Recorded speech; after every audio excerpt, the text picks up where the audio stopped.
بسم اللہ الرحمن الرحیم الحمد للہ رب العالمین والصلاة والسلام علی اشرف الانبیاء والمرسلین۔ مشکوٰۃ شریف کے اسباق کا سلسلہ ہمارا جاری و ساری ہے، اور جو ہے وہ ہمارا جو سبق ہے وہ کتاب الایمان کے متعلق چل رہا ہے۔ تو آج کا سبق ہم شروع کرتے ہیں۔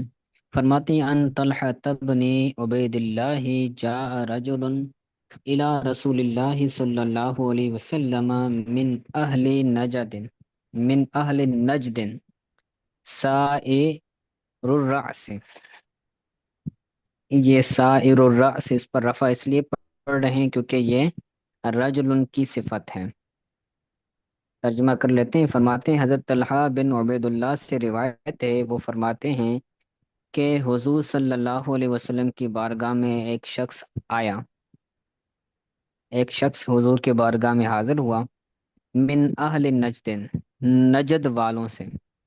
نجد ایک علاقہ ہے، اس علاقے سے ایک بندہ حضور کے بارگاہ میں آیا، سائر الراس سے، جس کے بال بکھرے ہوئے تھے، کیونکہ جو بندہ سفر پر آتا ہے تو سفر کی وجہ سے اس کی جو آثار ہوتے ہیں وہ سفر والے ہوتے ہیں اور وہ فریش نہیں ہوتا، تو اسی چیز کو بیان کر رہے ہیں کہ اس کے بال بکھرے سائے ہوئے تھے۔ سائے سائر کیا الرأس، سائر الرأس، راپر پیش ہے؟ جی۔ جی جناب۔ نسمع دوی صوتہ، دوی صوتہ ولا نفقہ ما یقول۔ صحابہ کہتے ہیں کہ ہم اس شخص کے آواز کی گنگناہٹ کو سن رہے تھے، حضور کے قریب تھا اور آہستہ آواز میں حضور کو کچھ عرض کر رہا تھا۔ ولا نفقہ ما یقول، صحابہ فرماتے ہیں کہ ہم اس کو، وہ جو کہہ رہا تھا ہم اس کو سمجھ نہیں رہے تھے۔ بسا اوقات آواز آ رہی ہوتی لیکن وہ آواز سمجھ نہیں آ رہی ہوتی، تو یہاں پر بھی وہی کنڈیشن ہے۔ تو فرماتے ہیں حتیٰ دنا من رسول اللہ صلی اللہ علیہ وسلم، یہاں تک کہ وہ شخص حضور کے قریب ہو گیا۔ دنا کا مطلب ہے قریب ہونا۔ تو جب فیضا ہوا یسأل عن الاسلام، تو اسی دوران وہ اسلام کے متعلق سوال کر رہا تھا کہ اسلام کیا ہے، اسلام کے بارے میں مجھے بتائیں۔ تو حضور نے فرمایا فقال رسول اللہ صلی اللہ علیہ وسلم خمس صلوات فی الیوم واللیل، دن اور رات میں 5 نمازیں پڑھنا، یہ کیا ہے؟ اسلام ہے۔ فقال هل علی غیرہن، پھر حضور سے عرض کیا یا رسول اللہ کیا میرے اوپر ان کے علاوہ کچھ اور بھی لازم ہے؟ تو حضور نے فرمایا لا الا ان تطوع، نہیں ان کے علاوہ کچھ اور تم پر فرض نہیں ہے مگر تو جو نفل پڑھے، چاہے تو دوسری جو چیزیں ہیں سنت غیر موقدہ یا جو ہے وہ نوافل پڑھے تو وہ تم پڑھ سکتا ہے، اس کے علاوہ تمہارے اوپر فرض اور لازم نہیں ہے۔ اس کے بعد حضور صلی اللہ علیہ وسلم نے فرمایا وَصِيَامُ شَهْرِ رمضان، رمضان کے مہینے کے روزے رکھنا یہ بھی اسلام کا حصہ ہے۔ اسلام کے متعلق سوال کیا تھا، تو اسلام کے متعلق ہی حضور ارشاد فرما رہے ہیں کہ دوسری چیز ہے رمضان کے مہینے کے روزے رکھنا۔ پھر عرض کیا قال هل علی غیرہ، کیا میرے اوپر رمضان کے روزوں کے علاوہ بھی کچھ ہے؟ تو حضور نے فرمایا لا الا ان تطوع، نہیں رمضان کے روزوں کے علاوہ تم پر کوئی اور روزے فرض نہیں ہیں، لازم نہیں ہیں، مگر جو تو نفل رکھ لے۔ توا کا نفل مطلب روزے سر رکھنا، جی نفل ہے؟ ہاں نفل ہے۔ ٹھیک ہو گیا۔ جی سر۔ اس کے بعد فرمایا قال وذکر لہ رسول اللہ صلی اللہ علیہ وسلم الزکوۃ، راوی کہتے ہیں کہ پھر حضور نے اس شخص کے لیے زکوٰۃ کا ذکر فرمایا، حضور صلی اللہ علیہ وسلم نے اس شخص کے لیے زکوٰۃ کا ذکر فرمایا۔ فقال هل علی غیرها، تو اس شخص نے عرض کیا کہ کیا اس کے علاوہ بھی میرے اوپر لازم ہے؟ تو حضور نے فرمایا نہیں، الا ان تطوع، مگر جو تو نفلی صدقہ کرے۔ ٹھیک ہو گیا؟ تو جی قال فادبر الرجل، قال سے مراد راوی، پھر راوی کہتا ہے کہ فادبر الرجل، پھر وہ شخص لوٹا پلٹا، اس حال میں کہ وہ کہہ رہا تھا واللہ لا ازید علی هذا ولا انقص منہ، وہ شخص لوٹ رہا تھا اور لوٹتے ہوئے وہ کہہ رہا تھا کہ اللہ کی قسم میں اس پر کچھ زیادہ نہیں کروں گا اور نہ ہی اس سے کم کروں گا، یعنی جو جو حضور نے فرمایا میں وہ سب جو ہے وہ ادا کروں گا، لیکن اس میں زیادتی بھی نہیں کروں گا اور کمی بھی نہیں کروں گا۔ فقال رسول یہ اللہ صلی اللہ علیہ وسلم، جب حضور نے اس کا یہ کہنا سنا تو حضور صلی اللہ علیہ وسلم نے فرمایا افلح الرجل ان صدق، یہ بندہ کامیاب ہو گیا اگر یہ سچ کہہ رہا ہے، جو اس نے بات کہی ہے اگر اس بات میں یہ سچ کہہ رہا ہے تو یہ بندہ کامیاب ہو گیا، حضور نے فرمایا۔ ٹھیک ہو گیا؟ جی یہ تو ساری یہ جو کالا سے گزشتہ، وہ مرد ہے، وہ راجل ہے جو واپس موڑ کر گیا؟ جی بسا اوقات کال سے مراد یہاں پر تین طرح کے کال آئے نا، ایک کال سے وہ شخص مراد ہے، اور دوسرے کال سے جو ہے وہ راوی بھی راجل مراد ہے مراد کہیں پر، اور تیسرے کال سے جو ہے وہ حضور کی ذات بھی مراد ہے۔ ہے؟ جی جی، پر یہاں پر ادبر الرجل سے جو پہلے آ رہا ہے نا کالا فادبر الرجل، تو یہاں پر کال سے مراد راوی ہے۔ جی صحیح،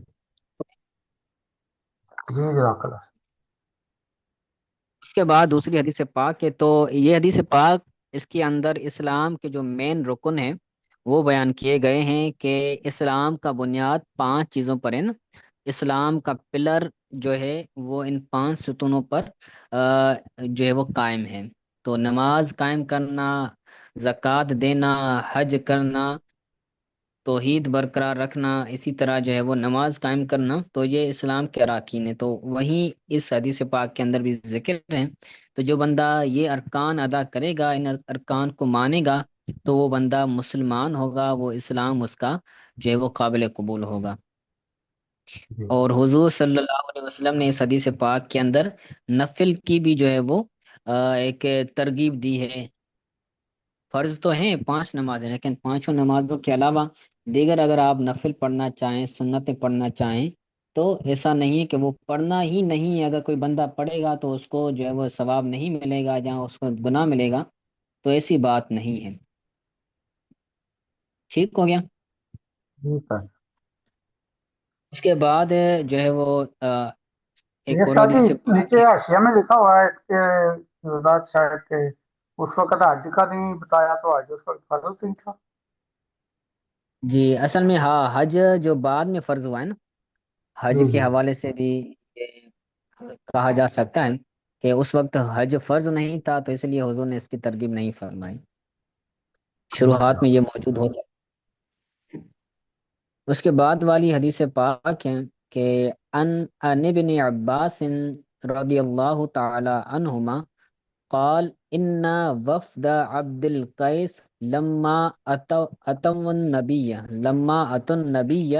صلی اللہ علیہ وسلم، حضرت ابن عباس سے کون مراد ہیں؟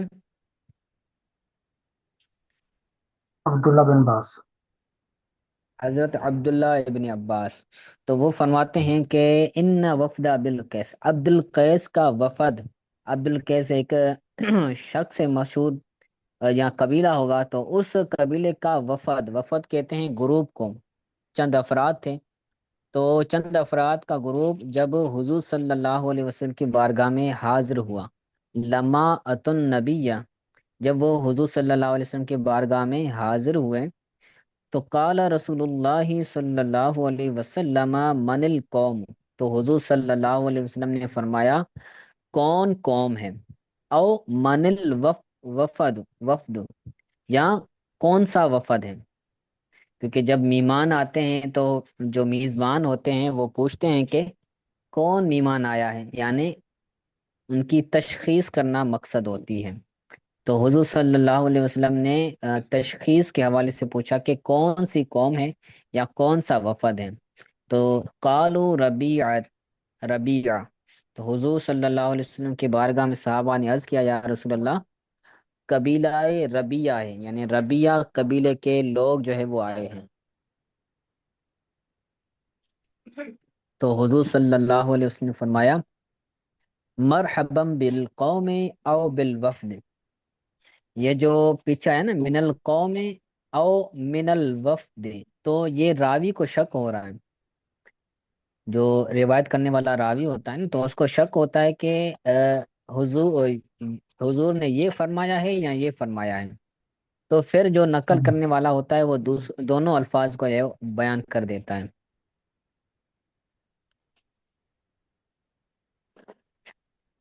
تو حضور صلی اللہ علیہ وسلم نے فرمایا کہ اس قوم کو خوش آمدید ہو یا اس وفد کو خوش آمدید ہو۔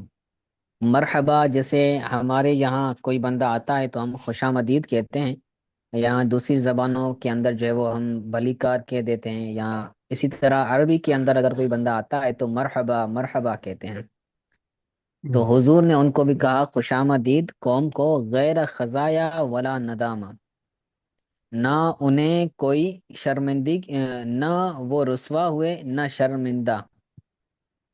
حضور نے ان کے لیے یہ دعا فرمائی کہ غیر خزایا، نہ وہ رسوا ہوئے، ولا ندامہ، نہ ہی شرمندہ۔ تو یہ جب مہمان آتے ہیں تو یہ دعا کے طور پر ان کے لیے کہا جاتا ہے عرب کے اندر۔ تو اس قوم نے، اس وفد نے حضور کے بارگاہ میں عرض کیا، قالوا یا رسول اللہ صلی اللہ علیہ وسلم، انا لا نستطيع ان نأتيك الا في الشهر الحرام، ہم نہیں آ سکتے یا رسول اللہ، اے اللہ کے رسول، بے شک ہم استطاعت نہیں رکھتے، ہم طاقت نہیں رکھتے کہ ہم آپ کی بارگاہ میں حاضر ہوں مگر شہر الحرام میں۔ عرب کے اندر کیا ہوتا تھا کہ قبیلوں کی لڑائیاں ہوتی تھیں، قبیلے آپس میں لڑتے تھے، جھگڑتے تھے، لیکن جو چار وہ حرمت والے مہینے ہیں، تو جتنی بھی ان کی لڑائیاں ہوتی ہیں وہ ان 4 مہینوں کے اندر اپنی لڑائیاں بند کر دیتے، اور ان 4 مہینوں کے اندر وہ کچھ بھی ایک دوسرے کے ساتھ جنگ والا اور لڑنے والا معاملہ نہیں رکھتے تھے۔ ٹھیک ہے، تو وہ 4 مہینے ہوتے ہیں، ایک رجب ہے اور 3 جو ایک ساتھ مہینے آتے ہیں، ذی قعدہ، ذوالحج اور محرم الحرام۔ تو حضور صلی اللہ علیہ وسلم کی بارگاہ میں اس وفد نے عرض کیا، یا رسول اللہ، ہم شہر الحرام میں یعنی حرمت والے مہینے میں ہی آنے کی استطاعت رکھتے ہیں، طاقت رکھتے ہیں، کیوں؟ وَبَيْنَنَا وَبَيْنَكَ هَذَا الْحَيُّ مِنَ الْكُفَّارِ مُدِّرٌ، ہمارے اور آپ کے درمیان یہ مدر کفار کا قبیلہ ہے۔ حی بولتے ہیں قبیلے کو بھی، اس کا اطلاق قبیلے پر بھی ہوتا ہے، کیونکہ کفار مدر قبیلہ ہے جو کہ مسلمانوں سے لڑتا ہے یا آنے نہیں دیتا، تو اس وجہ سے ہم شہر الحرام میں آتے ہیں، اور شہر الحرام میں وہ جو ہے وہ جھگڑا کرنا نہیں پایا جاتا اور لڑتے نہیں ہیں، تو اس لیے ہم اس مہینے میں آ جاتے ہیں۔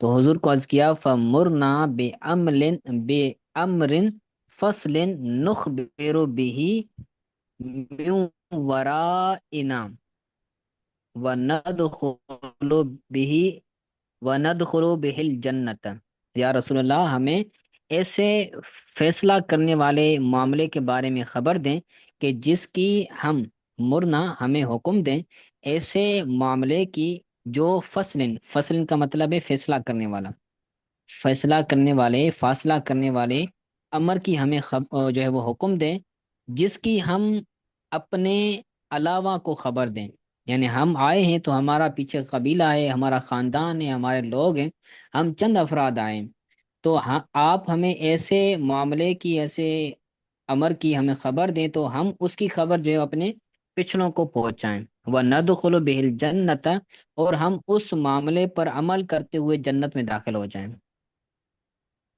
ٹھیک ہو گیا؟ یہ سمجھ جی آ گیا؟ سر، جی جی سر۔ تو راوی فرماتے ہیں، وَسَأَلُوهُ عَنِ الْأَشْرَبَةِ، ان قبیلے والوں نے، ان وفد والوں نے حضور سے شرابوں کے متعلق سوال کیا، اشربا یعنی پینے والی چیزوں کے متعلق جو ہے وہ حضور سے سوال کیا۔ فَأَمَرَهُمْ بِأَرْبَعٍ وَنَهَاهُمْ عَنْ أَرْبَعٍ، تو حضور نے ان کو چار چیزوں کا حکم دیا کہ یہ چار چیزیں تم کرو، وَنَهَاهُمْ عَنْ أَرْبَعٍ، اور حضور نے ان کو چار چیزوں سے منع کیا کہ یہ چار چیزیں تم نہ کرو۔ تو وہ کون کون سی چیزیں ہیں جن کا حضور نے ان کو حکم دیا؟ تو فرمایا امرہم بالایمان باللہ وحدہ، حضور نے ان کو اللہ وحدہ لا شریک پر ایمان لانے کا حکم دیا کہ تم اللہ کے رسول، اللہ کی ذات پر ایمان لاؤ۔ پھر حضور نے ان سے پوچھا، قال، حضور نے فرمایا اتدرون مل ایمان باللہ وحدہ، کیا تم جانتے ہو کہ اللہ وحدہ لا شریک پر ایمان لانے کا مطلب کیا ہے؟ کوئی بندہ کہ میں اللہ پر ایمان رکھتا ہوں، تو اللہ پر ایمان رکھنے کا مطلب کیا ہے؟ تو حضور نے یہ ان سے پوچھا، تو انہوں نے عرض کیا اللہ عالم، اللہ و رسولہ عالم، اللہ اور اس کا رسول زیادہ جانتا ہے، یعنی ہمیں پتہ نہیں ہے، آپ ہمیں بتا دیں۔ تو حضور نے فرمایا شہادت اللہ الہ الا اللہ وان محمدن رسول اللہ، اس بات کی گواہی دینا کہ اللہ کے علاوہ کوئی معبود نہیں ہے اور محمد صلی اللہ علیہ وسلم اللہ کے رسول ہیں۔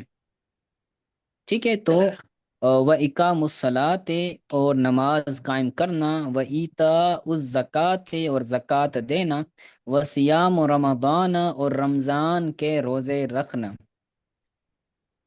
وَأَن تُؤْتُوا مِنَ الْمَغْنَمِ الْخُمُسَ، اور یہ کہ تم مال غنیمت میں سے خمس دو۔ مال غنیمت ہوتا تھا جب جنگ ہوتی تھی، جہاد ہوتی تھا، تو کفار سے لڑتے تھے، تو کفار سے جو مال حاصل ہوتا تھا، تو اس مال کا جو پانچواں حصہ ہوتا تھا، جو 20% پانچواں حصہ ہوتا تھا، تو وہ اللہ کی راہ میں جو ہے وہ خرچ کیا جاتا تھا، تو اس کو خمس کہا جاتا تھا، خمس یعنی پانچواں حصہ۔ تو سرکار صلی اللہ علیہ وسلم نے یہ ان کو جو ہے وہ ارشاد فرمایا، یعنی اللہ کے وحدانیت کی گواہی دینی ہے، اور اللہ کے رسول یعنی حضور صلی اللہ علیہ وسلم کے رسول ہونے کی گواہی دینی، پہلے یہ چیز زکوٰۃ دینے کی گواہی، زکوٰۃ دینے کی جو ہے وہ حکم فرمایا، تیسرا نماز قائم کرنے کا حکم فرمایا، چوتھا رمضان کے روزے رکھنے کا حکم فرمایا، اور پانچواں خمس دینے کا حضور صلی اللہ علیہ وسلم نے انہیں حکم فرمایا۔ ٹھیک ہو گیا؟ تو جی سر۔ جو پہلی چیز تھی نا، جو ہے وہ ایمان باللہ، تو یہ ایمان باللہ یہ ایک چیز ہے، ایمان یعنی اللہ اور اللہ کے رسول پر ایمان، یہ ایک چیز ہے، اور جو غنیمت والا حصہ ہے نا، تو وہ زکوٰۃ کے ساتھ آ جائے گا۔ ویسے تو یہ پانچ چیز ہو رہی ہیں نا، لیکن ما قبل میں بیان ہوا کہ حضور نے ان کو چار چیزوں کا حکم فرمایا، تو یہ جو آخری چیز ہے تو یہ زکوٰۃ کے ساتھ جو ہے وہ شامل ہو جائے گی، کہ زکوٰۃ کے ساتھ اس کا تعلق ہے۔ جی سر، یہ ٹھیک ہو گیا؟ مالک تو یہ نعمت ہے چار، یہ اس کا زکوٰۃ کے ساتھ الگ؟ جی زکوٰۃ کے ساتھ، یعنی صدقہ، زکوٰۃ کے اندر بھی کیا ہوتا ہے، مساکین کا جو ان کی حاجت ہوتی ہے اس کو دور کیا جاتا ہے۔ تو جو خمس ہوتا ہے، تو خمس میں بھی جو مسکین ہوتے ہیں، غریب ہوتے ہیں، تو ان کے اندر یہ خمس تقسیم کیا جاتا ہے، ان کو دیا جاتا ہے۔ وہ جنگ میں گئے نہیں ہوتے، جو لڑنے والے، جہاد کرنے والے غازی ہوتے ہیں، تو ان کو بھی مال غنیمت سے حصہ ملتا ہے، ان کا حصہ مقرر ہوتا ہے۔ لیکن جو جنگ میں نہیں گئے ہوتے لیکن غریب مسلمان ہوتے ہیں، ان کے پاس پیسے نہیں ہوتے کھانے پینے کے حوالے سے، تو اس مال غنیمت میں سے بھی ان کو جو ہے وہ پیسے دیے جاتے ہیں، مال دیا جاتا ہے۔ تو اس لحاظ سے جو ہے وہ اس کا تعلق زکوٰۃ کے یعنی صدقے کے ساتھ ہے۔ ٹھیک ہو گیا؟ جی سر۔ اس کے بعد فرماتے ہیں کہ چار چیزوں سے حضور صلی اللہ علیہ وسلم نے ان کو منع فرمایا، وَنَهَاهُمْ، ان کو منع کیا، عن اربعین، چار چیزوں سے، کہ چار چیزیں نہ کرو۔ کون کون سی؟ ان الحنطم والدباء والنقیر والمزفت. تو یہ چار برتن ہیں کہ جن کے اندر شراب جو ہے وہ ڈالی جاتی تھی، شراب بنائی جاتی تھی اور شراب پی جاتی تھی. تو ان چاروں برتنوں سے حضور صلی اللہ علیہ وسلم نے منع فرمایا کہ کو استعمال نہیں کرنا. ٹھیک ہے. ہنتم یہ بھی برتن کا نام ہے، جیسے ہم گلاس، جگ، یا جو ہے وہ جس کے اندر ہم کپ کہہ لیں، تو مختلف چیزیں ہوتی ہیں نا ہمارے یہاں جیسے رائج ہے. تو اس دور کے جی اندر شراب پینے کے لیے مختلف جو ہے وہ برتن ہوا کرتے تھے. شراب بنانے کے برتن الگ ہوتے تھے، شراب ڈالنے کے برتن الگ ہوتے تھے. شراب جن کے ذریعے پی جائے شراب، تو اس کے برتن الگ ہوتے تھے. تو یہ یہ انہی جس میں برتنوں پی کے جائے وہ نام ان ہیں. کے ہیں؟ جی. ہنتم یہ آپ دیکھ سکتے ہیں اس کے اندر، میرات المناجی کے اندر لکھا ہوا ہے. فرماتے ہیں ہنتم شراب کی چھوٹی گڑی، دبا خل کر کیا ہوا پکا کدو جو جگ کی طرح استعمال ہوتا ہے. یعنی یہ جو ہنتم ہوتا ہے یہ جگ کی طرح ہوتا ہے، کیونکہ جگ کے اندر پھر رکھا جاتا ہے مشروب. اور نکیر جو ہوتی ہے وہ درخت کی جڑ جسے شراب میں رکھتے ہیں. آ، کھل کر کھل کر کے اس میں شراب رکھتے ہیں. یعنی حنتم یہ جگ کی طرح ہوتا ہے، اور جو نقیر ہے، نقیر اس میں شراب یعنی رکھتے ہیں. اور مظفت شراب پینے کا پیالہ ہے. ٹھیک ہے. تو اسی ان طرح کو استعمال نہ یہ ہو؟ چار برتن ہوا کرتے ہیں. جی تو اس کا مطلب ہوا کہ آپ بھی جن برتنوں میں اس ٹائپ کے بنے ہوتے ہیں کہ اس میں شراب جو پی جاتی ہے جی جی. وہ اس لیکن کو اس کے جلا سکتے ہیں؟ متعلق علماء نے فرمایا کہ یہ پھر جو حرمت تھی تو اس وقت یہ تھی، یعنی جب اس دور کے اندر چونکہ پہلے شراب پیا جاتا تھا، پہلے شراب حرام نہیں تھا. آہستہ آہستہ شراب حرام ہوتا گیا ہے. قرآن کے اندر ایک دم سے شراب کو حرام نہیں کیا گیا. وقتاً فوقتاً پہلے نماز کے اندر شراب پی کر آنے کو منع فرمایا کہ تم شراب پی کر نماز نہ پڑھو.